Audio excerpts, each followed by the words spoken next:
Hello, you have McGann the Fangirl. And the Bagel Ghost. And we are halfway through Madoka Magica with episode 6. Do you know the title of this one? This just can't be right. I love how every title for each of this series episodes sounds like a confused high school girl. They're middle schoolers. They're more confused. I have heard from so many teachers that middle schoolers are the worst years to contend with. Middle schoolers don't want to be around, and they have right to feel that way. And because this is a Kyoko heavy episode and she's got this in her mouth the entire time, what is your favorite type of Pocky? Let us know in the comments. I like the strawberry kind. I like the cookies and cream. That's a choice.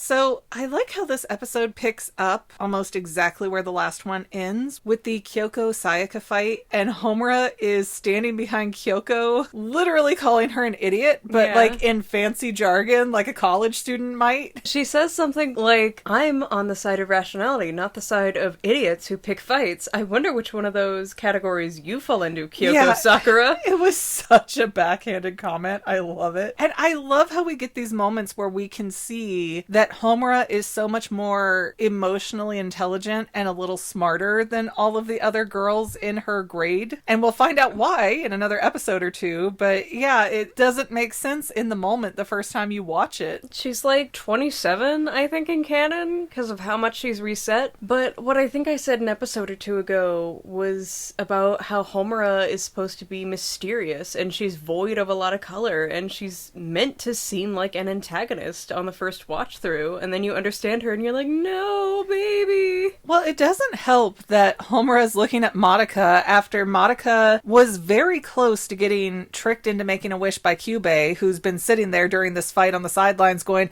Madoka, make a wish so your friend doesn't die. Make a wish. Hurry before it's too late. You can save her. He's using the power of friendship. But Homura looks at Madoka and she's so irritated that Madoka thought about making a wish. She didn't even do it. She wasn't even like poised with a wish and ready to go. No, she was. When they were fighting, before Homura separated the two last time, she was about to be like, I wish. And then she got interrupted. But she seemed to be stammering, like she really didn't know what to do and she was kind of unsure about whether or not to do it. It didn't feel to me like she was ready to make a wish, more like she was being bullied into it. Peer pressure works, and Kyubey even utilizes that later, and it works fairly efficiently. Homura is so mad at Madoka, though. She's just looking at her with these dead eyes going, how many times have I warned you? I guess I'll need to take more drastic measures. Get in my basement! Yeah, sounds like a freaking Disney villain. I know it's probably implied that Homura's just done this so many times that she knows where all the fights happen, but like, part of me wants to assume that she's always 10 feet behind Madoka. You also pointed out that it was widescreen when we get our opening segment, which is actually something they do in every single episode. Before they do the intro music, it's widescreen like a movie. And I think it's very interesting that they do that, but I don't really have a good explanation for why they do that. I mean, they did have 2 recap movies. Okay, hold on. Actually, I want to see here. Okay, first episode, it's Madoka running. Something to do with Valpurgisnacht. And the second episode, it's something to do with Mommy transforming.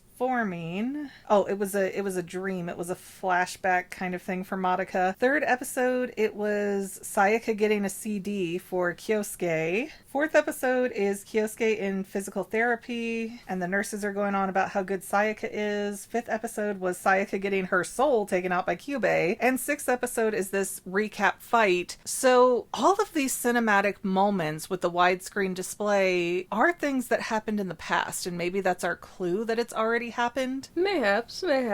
Anyways, moving on to after the credits when we're back in full frame. I love that Sayaka's sitting on her bed with Kyubey and she's figuring out how to use the little witch's Grief seed, yes. And she's pulling the gunk out of her soul gem so that it's not bogged down with darkness. And Kyubey's sitting there just very blankly telling Sayaka how she's not very talented at being a magical girl. Like, oh, Mommy was much better at this. But then Kyubey's all like, but Madoka would be the best magical girl ever. And he's such a good manipulator. You can tell he's been around middle school girls for all of time.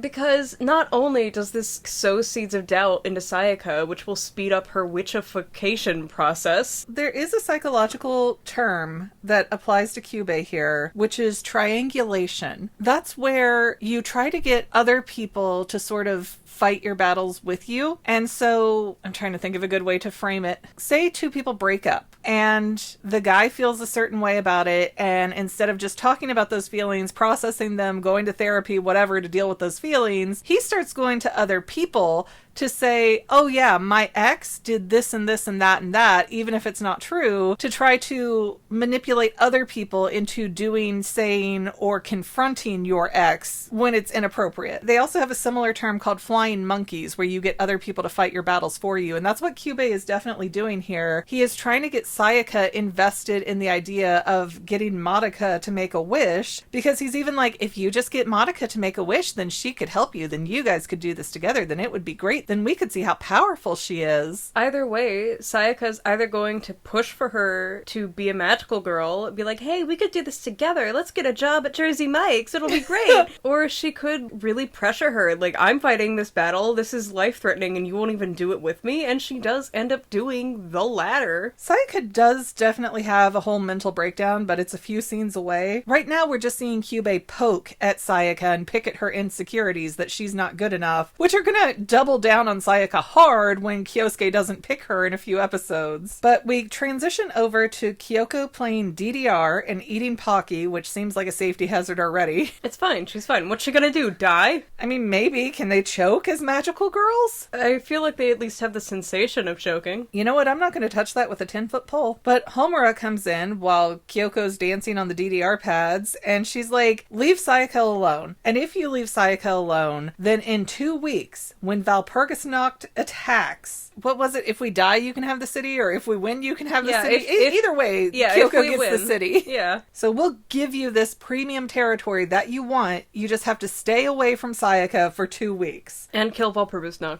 Homura said she didn't want Kyoko involved in that battle. She didn't want Sayaka or Madoka involved in that battle, because if Sayaka goes down, then who's gonna make a wish? Well, I swear though, Kyoko said she wanted to team up to fight the witch that was going to be too powerful in 2 weeks. And I thought Homura was like, no, just stay out of our way. She definitely was like, stay away from Sayaka Miki, and then we can do this, and I'll leave. So then we go back to Sayaka, and Sayaka starts derailing while she's talking to Madoka about Homura and Kyoko, and like, I don't like them, they're snooty, they ruin it for the rest of us magical girls, I want to fight them. So again, she's right back to being the kid with the baseball bat, just wanting to wanting to go after everybody, except now she has the power to do something. And Madoka's even like, hey, could you not, like, try and kill each other? Yeah, Sayaka goes so far off the deep end in this crash out that Madoka ends up talking to her mom that night, and she's like, I don't know what to do about this friend who's acting a certain way, and I feel like nothing that they do is gonna get them a good result. And the argument basically boiled down to, does your friend want to be right or happy? And when I think about Sayaka, I think she absolutely wants to be right. She wants it all. She had a gay awakening right after selling her soul for a boy. I don't know if that's fair, because I don't think Sayaka has any little tinglies about Kyoko right now. She's still very much, oh, I love Kyosuke. But like in the church though, that's when we get it. But that's next episode. Yeah, we still have a moment or two there. We gotta have some heartbreak first. But Sayaka does go to try and visit Kyosuke, finds out he was discharged, didn't even tell Sayaka, nobody in his family told Sayaka, gee, the only person who ever visits me, maybe I should just be rude as heck to them now because I'm out of the hospital. Well, his fingers work. He could have any girl. And when Sayaka's trying to leave the hospital, Kyoko's outside basically going, yeah, you need to break his arms and legs so that he'll be dependent on you forever. That's true love. If you... No, first of all, who broke this child? She did not say it like that. She was like, what? You came all this way and now you're not even going to see him? If you want him to like you, if you want him to need you, then I could go in there and break his arms and legs for you, and then he really will be all yours and yours alone. Well, first she told Sayaka to do it, and then she goes, if you don't have the stomach for it, Sayaka, I'll be happy to break him for you. And I can't even say that Kyoko's wrong here. She's kind of a girl's girl in this moment.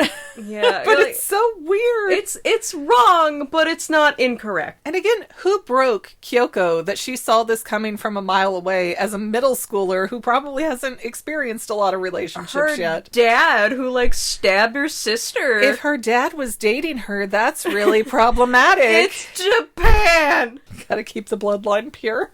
Ah! So there's all of this tension building between Kyoko and Sayaka, and it's like, are they going to fight again? Because now all of a sudden Kyoko's talking like they're going to fight or they need to fight, and Homura's like, I thought I told you to leave her alone. Well, you, like, missed a half step there. After she's like, I'll break his legs for you, Sayaka's over here like, well, let's fight about it, I hate you. And she's like, we'll attract too much attention here, stupid. And so they go to a bridge, the safest place. And then they go over to show Madoka in her room trying to do homework like a good girl, where she's typing out in English, hey diddle diddle, the cat and the fiddle, the cow jumped over the moon. Like, how do they teach English in Japan? That seems like such a weird... I don't know. Okay, I guess that is unfair because I've taken college level Japanese and they had us sing probably preschool songs. Hitori futori san kai hachiman. I'm sure that that is not what they're singing as adults to figure out how to properly label people. I don't know, the alphabet song comes up very frequently on my almost adult life. So, alright, I'll give Madoka a pass for typing out hey diddle diddle, which is a US nursery rhyme if anybody doesn't know that. But then Kyubey shows up at the window like, hey, hurry, Sayaka's in danger. Maybe you wanna wink wink, make a wish, wink wink. But Madoka runs out to the bridge where this fight's about to happen. She grabs Sayaka's soul gem before she can transform, but Kyoko's already transformed, so this is gonna be a huge disadvantage if this fight continues. Which, you know, Sayaka's so stubborn it would have if the circumstances had been different. You brought your fist to a spear fight. Yeah. And Madoka throws the soul gem off the bridge. It lands on a truck safely, and it gets taken away. And then Sayaka just goes blank-eyed, like when Sailor Moon gets the Millennium Crystal destroyed in the first movie, and collapses on Madoka. And Kyoko takes that opportunity to be like, hey, I'm gonna come pick her up by the neck. Like, what's wrong with you? And this is the first time where I don't quite understand Kyoko, because she's been so, this is what I want this territory, I hate these people, I'm gonna take what I want because I'm the boss. And then she sees Sayaka being limp, and she's kind of freaked out. She's like, well, this isn't what I wanted. I think she's confused more than anything. Like, hey, what happened? Why is it that when you dropped your gem, you died? And then we have Homura in the background showing up to this fight for, I don't even know what reasons. And she's just like... JFC, didn't we just talk about leaving Sayaka Miki alone? I mean, she showed up right after Kyoko transformed, and Madoka showed up, and she's like, the annoying girl has an annoying friend, and Homura appears ominously. It's like, I wonder what friends you have then. How dare you? But yeah, Soul Gem goes away, Sayaka seems to be dead, and Kyubey's like, why would you do that? You just threw your friend off a bridge. Like, your shell bodies can't live if you're 100 meters away from your Soul Gem. And everybody's like, what? Pardon? Except for Homura, who chases down the gem, and she keeps skipping through the road, not like tra-la-la-la-la, but like, you know, jumping, physically disappearing and moving forward like she's stopping time. Except she's not really stopping time for more than a few seconds. Why not? I'm pretty sure they have to power cap her somehow. Yeah, it seems odd for how overpowered she seems to be and how skilled she seems to be that she couldn't just stop everything to go catch up with that soul gem. Even when she gets on the back of the truck, she's still struggling to get to it because she's fighting against gravity. Like, girl, just hit the pause button. You have this ability. She was. But Homura gets the gem, she brings it back while Kyoko is having an existential crisis, and Madoka's all like, oh no, what have I done? And putting the soul gem back in Sayaka's hand brings her back to life. And Sayaka, after about a minute, wakes up and, hey, what happened, guys? I blacked out on the floor over Ruby Tuesdays. Did I lose the fight already? I guess she really was better than me. I don't remember what happened. You know Sayaka would never admit that somebody was better than her. That's fighting words, man. And she's a brawler. I wonder what happened. But yeah, it seemed like Kyoko was surprised by this news, even though she's a veteran. Kyubey even says, right after it happens, I'm not surprised that you're freaked out. This kind of thing rarely happens. Yeah, but he's also like, I don't get why you girls are so offended on where your souls are housed. Like, get over it, you big babies. God. It's like a kid finding out that you had broccoli in the brownies or something. Like, how could you? And Kyubey's just treating it like so dismissively. I feel like this is a few steps above brownies. It is, but that's how Kyubey's trying to treat it, like it's nothing and they're overreacting like children. They are children, and that's like the main problem. But we know for sure Kyoko, Sayaka, and Madoka did not know about the soul gem issue. I did not pay enough attention to Homura's reaction to realize whether or not she knew this already, or if this was old information for her. Well, she said, "Oh no," and then teleported away. Yeah, Homura was the only one on it, like, hey, I'm gonna find this truck before it turns and we never find it again. Sayaka's soul ends up in some pawn shop. Ends up in some truck store bathroom. A crow comes and takes it. But even being inside of the soul gem, is she not cognizant inside of there? Does she need her human eyes to be able to process the world? I think that is the implication, because they do say the body is just tools for your soul gem. Yeah, and that's supposed to be the point, according to Kyubey, that your body is too fragile as a human, and if your soul was in your body, you would die. So, your heart can explode and we can heal you this way. So it's much better this way. Why are you crying? No. Why are you shaking and crying and getting your tears all over my nice hardwood floors? That's not very polite. That's so rude. Children, grow up. I removed your left kidney last night. But I feel like if this is information that really jars the magical girl community, why doesn't Homura lead with some of these scary details to keep Madoka from signing up? Well, because we see in the timeline episode that she tried to warn everybody and nobody cared. Oh yeah, Mommy took that really hard. Yeah.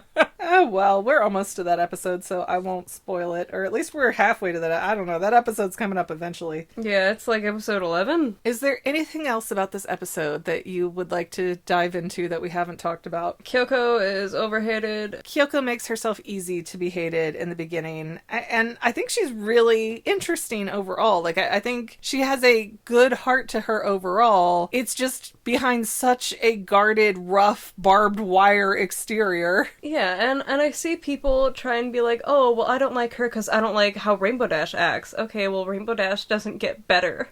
Rainbow Dash doesn't have reasons. She's just selfish and mean, and she never gets her lesbian lover. Kyoko, though, gets her lifeless body, preserves it, and keeps it in a motel. What? Oh. Did I forget something? Yeah. Okay, at that, I think we're gonna let you guys go, and please don't forget to like, subscribe, comment, and share. Make a wish in the comments, guys. And we'll see you next time. Bye. And to any of my members here on YouTube, a huge bottom of my heart thank you for all of your help and support. If you would like to become a paid channel member, there is a link in the description below. Thanks again, guys. Love you. Well, family members, we're almost done, but I want to invite you to hang out with me in some other places. I'm on Twitter and Instagram as my own personal self, and I have a Facebook page too, but I mostly just post photos over there. And sometimes people say, hey McGann, I want to mail you something. How do I do that? Easy. Just click the About tab on my channel page, and my most current P.O. Box info will be right there. I also run another channel, The Family. It's really a hodgepodge channel where we might post anything. Oh yeah, and I also sell shirts and stickers and stuff with the Family and the Fangirl logos. If that is your cup of tea, I have a link in every description of every video. Finally, if you want to help out the Fangirl channel and make sure I'm putting out video essays for years to come, the best way you can help is by subscribing and watching more of my videos, whether they're new, old, whatever. Maybe even share one or two on social media, help spread the word. People who watch to the end of videos, like you, helps to tell the site, hey, this is a good video, we should recommend it to other people. So if you made it this far, leave me a comment of something like, hey, I made it to the end. Love ya.